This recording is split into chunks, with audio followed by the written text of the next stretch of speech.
Auzubillahiminash-shaytanir-rajim. Bismillahir-rahmanir-rahim. I am Sir Rahman and this is the Master Academy. आज का हमारा lecture parts of speech के सिलसिले में है। ये हमारा चौथा लेक्चर है इस सिलसिले का। तो इसमें हम डिस्कस करेंगे वर्ब को। वर्ब को पहले भी हम डिस्कस कर चुके हैं। इसकी कुछ टाइप्स जो हैं उनको आज डिस्कस करेंगे। तो वर्ब, वीक वर्ब्स और रेगुलर वर्ब्स कौन से वर्ब्स होते हैं इनकी बात करते हैं। If a verb required ed to form past and present participle with or without inside vowels change is called weak verb।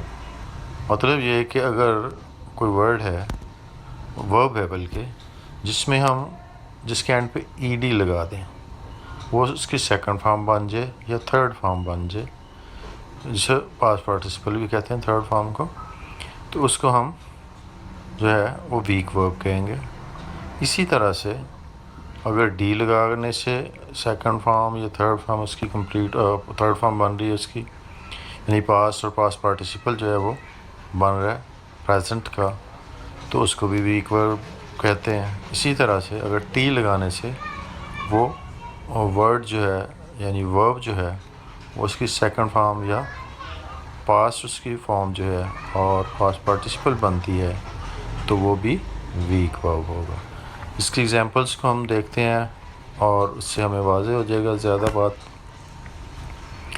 Present जो है, आस्क जो है प्रेजेंट है वर्ब, उसके आगे हमने ईडी लगा दिया तो वो पास्ट हो गया, उसके पास्ट फॉर्म हो गई, सेकंड फॉर्म भी इसको बोलते हैं। पास्ट पार्टिसिपल भी सेम है, यानी कि ईडी लगाने से इसकी शक्ल जो है वो पास्ट में बदल जाती है और पास्ट पार्टिसिपल में, इसलिए इसको हम वीक वर्ब कहेंगे। इसी तरह एक्ट है, एक्टेड ईडी लगा हुआ है। फिर एग्री, उसके आगे हमने डी लगा दिया, एग्रीड और एग्रीड बन गया। तो ये हमारे वीक वर्ब्स हैं। तो हमें समझ आ गई कि वीक वर्ब किस तरह से बनता है, होता क्या है। आगे आ जाता है जी स्ट्रॉन्ग वर्ब और इर्रेगुलर वर्ब्स। डेफिनेशन है, if a verb form its past tense by merely changing the inside vowels without having ed, d, t added to the present tense, it is called strong verb।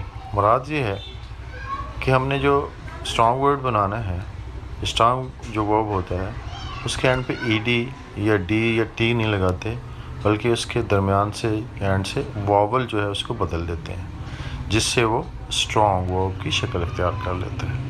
Example क्या है, begin, आई को हमने change किया, A N लगा दिया, began बन गया।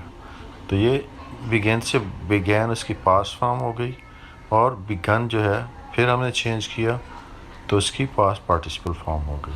बाद कि हमने इसके अंदर से वॉवल चेंज किए हैं, जिससे ये स्ट्रॉन्ग वर्ब या रेगुलर वर्ब बन गया है। इस तरह से हमने ब्रेक, ब्रोक, ब्रोकन और ड्रिंक, ड्रैंक, ड्रंक में भी यही अमल किया, जिससे हमें पता चला कि ये जो है वर्ब ये स्ट्रॉन्ग वर्ब है। यानी ड्रिंक जो है, ब्रेक जो है, बिगिन जो है, ये स्ट्रॉन्ग वर्ब्स हैं। और मेथड मैंने आपको बता दिया कौन सा होता है। आगे आ जाता है जी modal verbs. They are those helping verbs which helps to express the mode or manners in which the action is done। उसका अंदाज़ जो है सेंटेंस, उसका अंदाज़ बदल देता है मॉडल वर्ब, ठीक है।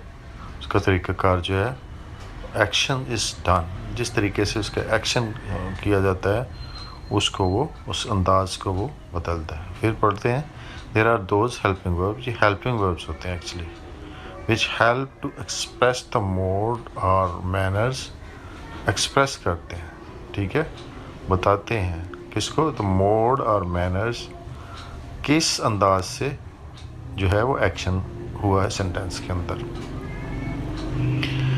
They also modify the meaning of the main verb, main verb जो होता है उसके मीनिंग को चेंज भी कर देते हैं।